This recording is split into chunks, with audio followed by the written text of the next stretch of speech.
তো শুভ সকাল আমার প্রিয় বন্ধুরা, তোমরা যে যেখানে আছো ভালো আছো, সুস্থ আছো। বিট্টু বিদিশার আরেকটি নতুন পর্বে তোমাদের সকলকে স্বাগত জানাই। আজ হচ্ছে বৃহস্পতিবার, এখন বাজে 7টা। তো মেয়ে স্কুলে চলে গেছে 6:30টার সময়। তো মেয়ে যাওয়ার পর, আজ তো বৃহস্পতিবার মানেই অনেক কিছু কাজ থাকে। তো মেয়েকে টিফিন করে রেডি করিয়ে ওকে পাঠিয়ে দিলাম। ও যাওয়ার পর ঘরে কাজ করতে শুরু করলাম। ঘরে বাসি ঘরগুলো ঝাড় দিয়েছি। বাসি ঘরগুলো ঝাড় দেওয়ার পরে এঁটো বাসনগুলো সব বাইরে বের করে রেখেছি। তারপরে আর কিছুই কাজ হয়নি। আর এই যে বাসন মানে উপরে বাসন বাসন রাখার র্যাকটা থেকে সব বাসনগুলো বের করে নিলাম আর সব জল বুলিয়ে নিলাম। এখন একটু র্যাকটা মুছে দিচ্ছি। আজ বৃহস্পতিবার মানেই তো সব কিছু ধোয়া মোছা একটু বেশি কাজ থাকে আমাদের। মানে এত সব ধোয়া মোছা অন্য দিনগুলোতে করতে হয় না, কাজ থাকে কিন্তু এতটাও থাকে না। আর আজকের দিনে একটু বেশি কাজ থাকে।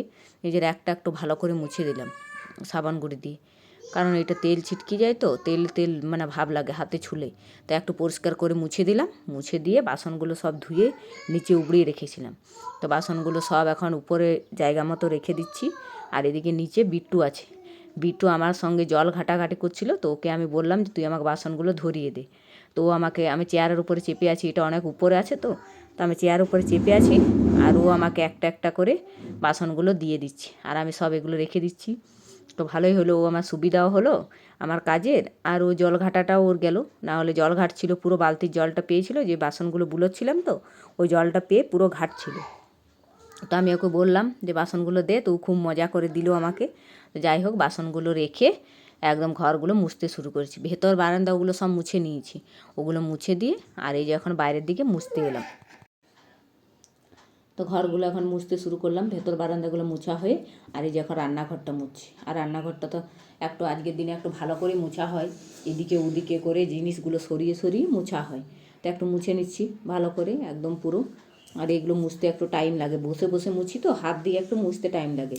ওই যে দাঁড়িয়ে দাঁড়িয়ে ডান্টি দিয়ে মুছলে অতটা দেরি হয় না। তো ডান্টিটা আমার আগে ছিল, বিট্টু যখন হয়েছিল তখন মুছতে পারতাম না, তখন ছিল কিছুদিন মুছেছিলাম, তারপরে ভেঙে গেছে আর আনাই হয়নি। এখন বসে বসে আর কোনো অসুবিধা হয় না বলে বসে বসেই মানে ঘরগুলো মুছি। একটু দেরি হয় কিন্তু কোনো অসুবিধা হয় না, তাই বসে বসেই মুছি। তো একদম সব মুছে দিলাম পরিষ্কার করে ঘরগুলো। এবার বাইরে বাসন আছে, বাসনগুলো ধোবো। ঘরের দিকের কাজগুলো হলো, বাসনগুলো ধোয়া হবে ঠিকই, তাকে ঘরগুলো শুকিয়ে যাবে। আর একটা ওই যে পাপোশটা বসিয়ে দিলাম, ওইটাতে সবাই ওই যে ঘরগুলো শুকোবে, তাকে আমি এই যে ঝাড়টা দিয়ে নিই, বাগানের দিকটা ঝাড় দেবো। ঝাড় দিয়ে তারপরে বাসনগুলো ধুতে আছে, বাসনগুলো ধোবো। তো এখন ঝাড়টা দিয়ে নিই।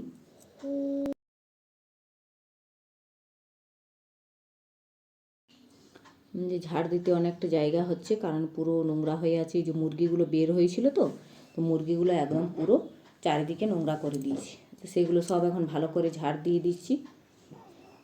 আর এই জিনিসগুলো একটু সরিয়ে সরিয়ে দিচ্ছি, দেখতে এত মানে খারাপ লাগছে না জায়গাগুলো, যতক্ষণ না ঝাড় দেওয়া হয়। তো এখন এগুলো ভালো করে সব ঝাড় দেবো।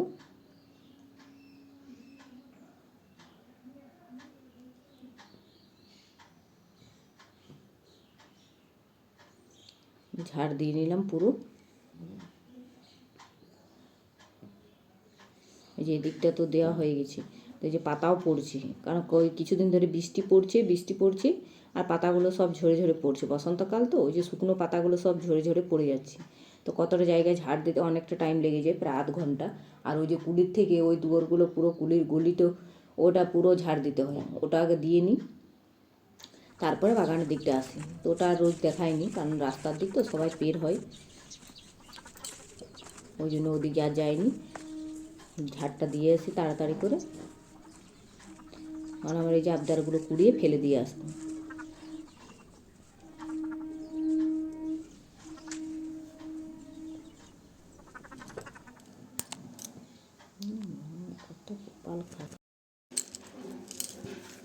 যে ঝাড় দিয়ে কমপ্লিট করে এলাম, অনেকক্ষণ লাগলো ঝাড় দিতে। এখন এই যে বাসনগুলো আছে, অনেকগুলো বাসন আছে, বাসনগুলো সব ধুয়ে নেব। আর অনেকগুলো বাসন, একটাও ধোয়া হয়নি আজকে, কড়াই টড়াই সব কিছুই আছে।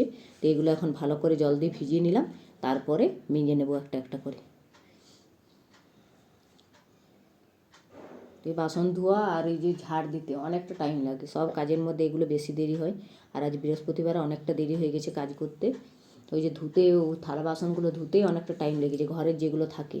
আর তারপরে এগুলো তো সব এঁটো বাসন, তো এগুলো তাড়াহুড়ো করে ধুয়ে নেবে এবার। এই যে বাসনগুলো ধুয়ে একদম চলে এলাম উঠোনে একদম সব এগুলো উবড়িয়ে দেবো, তারপরে স্নান করব।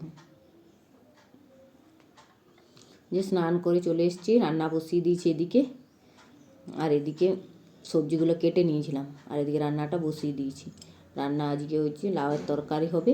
লাউটা সেদ্ধ করে রেখেছিলাম প্রেসার কুকারে, তো এটা এখন ভালো করে মশলাটা কষিয়ে দিয়ে দিলাম। আজ তো নিরামিষ, একটু আদা আর একটু শুকনো লঙ্কা ফোড়ন দিয়ে আর একটু জিরে গুঁড়ো দিয়েছি, এগুলো দিয়ে করে নিলাম। আর বড়ি আছে, বড়ি তো লাউয়ে দিলে বেশি ভালো হয় খেতে, ওই জন্য একটু বড়ি আগে ভেজে তুলে নিয়েছিলাম, এখন বড়িটা দিয়ে দিলাম, দিয়ে নামিয়ে নিয়েছি। আর এই যে আজকে করছি এঁচোড়, নিরামিষ এঁচোড় কেমন লাগবে জানিনি, তো ওই যে বুটের ডাল দিয়েছি, বুট ভাঙা, সেগুলো ভিজিয়ে রেখেছিলাম, ওগুলো দিয়ে আর রান্না করে নিলাম। তো সব রান্নাবান্না কমপ্লিট। এই যে টমেটো আলু পোস্তও করেছি, আর একটু পোস্ত পোড়া করেছি বিদেশের বাবার জন্য, ও আলু খাবে না। আর এঁচোড়ের তরকারি হয়েছে, আর হয়েছে ডাল, আর হয়েছে লাউয়ের তরকারি, আর একটা মানে কাঁচকলা ছিল, ওটা একটু ভাতে দিয়ে দিয়েছিলাম বিদিশার জন্য, বিট্টুর জন্য, ওরা খাবে। তো যাই হোক, খাওয়া দাওয়াটা করে নিই। তা খাওয়া দাওয়া করে আজকে ঘরেই শিবের চর্চা রেখেছিল দিদি, ওই যে শিবের চর্চা, তো অনেক লোকজন এসেছিলো, কিছুই মানে দেখাতে পারিনি, মানে অত লোকের সামনে ভিডিও করতেই পারি না, আর কেউ ছিল না যে বাইরে থেকে করে দেবে, আর আমিও ছিলাম এখানে বসে। তো এই যে ভোগ দেওয়া সবাইকে কমপ্লিট, সবাই চলে গেল, নাম গান অনেক কিছুই হয়েছে। আর এই যে একজন এসছে দিদি, ওকে দিচ্ছে ভোগ এখন। আর এই যে পুজোর ঠাকুরগুলো এবার ঘরে রেখে আসবে আজকে, মানে ঘরে ঘরেও অনেক লোক করে, মান্ডা তো প্রতিদিন সোমবার যায়, তো আজকে দিদি বললো যে ঘরেই করব, তো ওই জন্য ঘরেই করেছিল। তো ঘরে আজকে সবাই এসেছিলো, নাম গান সব হয়ে গেছে। যে প্রদীপ ঠাকুরগুলো ঘরে এখন রেখে আসছে, উপরে রেখে আসবে। আর এই যে বিট্টু সং ধরেছে, ও যাবে ছাদে, ওদের ওপরে ঠাকুর ঘর আছে, তো তো যে বিট্টু যাচ্ছে আগে আগে। এই যে ঠাকুরপত্র সব রেখে সবাই তো চলে গেছে, এখন এগুলো সব গুটিয়ে রেখে দিচ্ছি। আগে ঝাড় দিয়ে নিয়েছিলাম উঠোনটা, তো ঝাড় দেওয়া হয়ে গিয়েছিলো, আর এখন এগুলো সব পাট করে রেখে দেবো। তারপরে আলতা পরবো, আজকে বৃহস্পতিবার, আলতা পরা হয়নি, তো কাপড়গুলো আগে তুলে নিই, কাপড়গুলো ছিলই, তোলা হয়নি। আগে থেকে ভাবলাম তুলবো, কিন্তু সবাই এক এক করে চলে এলো, তো ওই যে খাওয়া ধোয়া মোছা হতে হতে তাকে এক একজন করে সবাই চলে এসেছিলো, তো ওদেরকে বসতে দিলাম আর দিলাম, ওই জন্য কাপড়গুলো আর তোলা হয়নি। তো এখন তুলে নিচ্ছি, এখন তুলে নেব, রেখে তারপরে আলতা পরবো।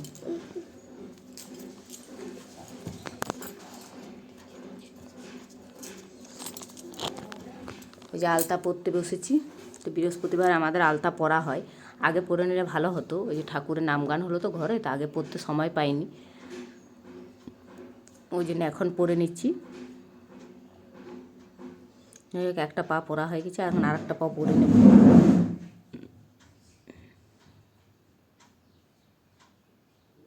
আর বিট্টু চলে এসছে আমার কাছে, ও বলছে পরিয়ে দাও, তো ওকে তো পরাবো না, ও প্রতিদিনেই পরবার জন্য বসে থাকে, কিন্তু ওকে ভুলিয়ে ভালিয়ে রাখি, ওকে পরাই না। এই যে আমার পড়া কমপ্লিট হয়ে গেছে, এখন দিদিকে দিয়ে দেবো, ও পরে নেবে, আর আমি সন্ধে দেবো, একটু পরে সন্ধে হবে। তো এই যে আলতা পরে তারপরে ঘরে যা টুকিটা কাজ ছিল সেগুলো করে, আর এখন সন্ধে দিতে এলাম, সব দুয়ারগুলোতে জল দিয়ে, আর এখন প্রদীপ দেখাবো। এই প্রদীপ দেখাতে এলাম, তুলসী মন্দিরে দেখিয়ে দেবো, ঘরের চারিদিকে বাইরে সন্ধে দিতেও আমাদের অনেকটা টাইম লেগে যায়। আজ বৃহস্পতিবার একটু বই পড়বো, ওই জন্য আরও বেশি দেরি হয়। যাই হোক, সব দিকে দেখিয়ে দিলাম। আর এখন তুলসী মন্দিরে ধূপটা রেখে শঙ্খটা বাজিয়ে নেব, তারপরে বই পড়ব।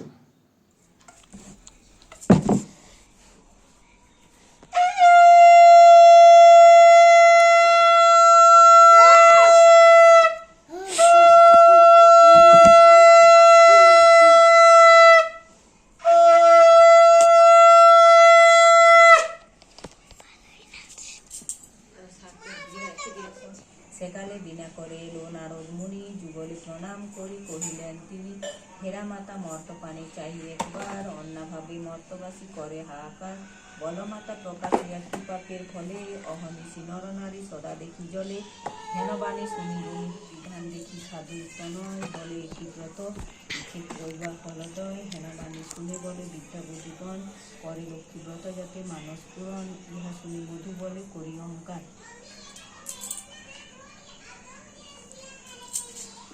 এই যে বই পড়া কমপ্লিট করে বইটা রাখতে এসেছিলাম, এই যে দিদিদের এখানে বই রাখে, আর একটা অদ্ভুত জিনিস দেখলাম, কি সুন্দর এই যে ঠাকুরের কাছে এটা ওই যে ধূপ একটা জ্বালিয়ে দিয়েছে, ধূপ নাকি কি বটে ওটা জ্বালিয়ে দিয়েছে। আর কত সুন্দর দেখতে লাগছে দেখুন, একদম ঝর্ণার মতো নেমে নেমে আসছে। আমি এরকম দেখিনি, এই প্রথম দেখলাম। এগুলো নাকি বড় বড় মন্দিরে থাকে, কিন্তু আমি দেখিনি আমাদের গ্রামের দিকে এটা এই মন্দিরগুলোতে মানে দেখিনি কোনোদিনও। কিন্তু এটা ঘরে কি সুন্দর দেখতে লাগছে, একদম পুরো ঝর্ণার মতো নেমে নেমে আসছে। আর কি সুন্দর দেখতে, একদম অদ্ভুত লাগলো আমার কাছে, খুব ভালো লাগছে। আর কাছ থেকে তো আরও সুন্দর লাগছে, এটা ভিডিওতে কেমন দেখাচ্ছে জানি না, তো একদম কাছ থেকে এত সুন্দর মানে লাগছে না, পুরো যেমন ঝর্ণার জলটা নেমে নেমে আসছে। এটা এখন অনেকক্ষণ ধরবে, যতক্ষণ ওটা থাকবে ততক্ষণ ওটা নেমে নেমে আসবে। আর চারিদিকটা যেমন জলে ভর্তি সেরকম লাগছে, কি সুন্দর লাগছে। তো যাই হোক, দেখে খুব ভালো লাগলো। আজকে ভিডিওটা এখানে রাখছি, সন্ধে হয়ে গেছে পুরো। আজ বিট্টুকে নিয়ে যাব, ওকে খাওয়াবো। তো আজকে ভিডিওটা এখানে রাখছি, দেখা হবে নেক্সট ভিডিওতে। ভিডিওটা ভালো লাগতে একটা লাইক শেয়ার সাবস্ক্রাইব করে পাশে থাকে।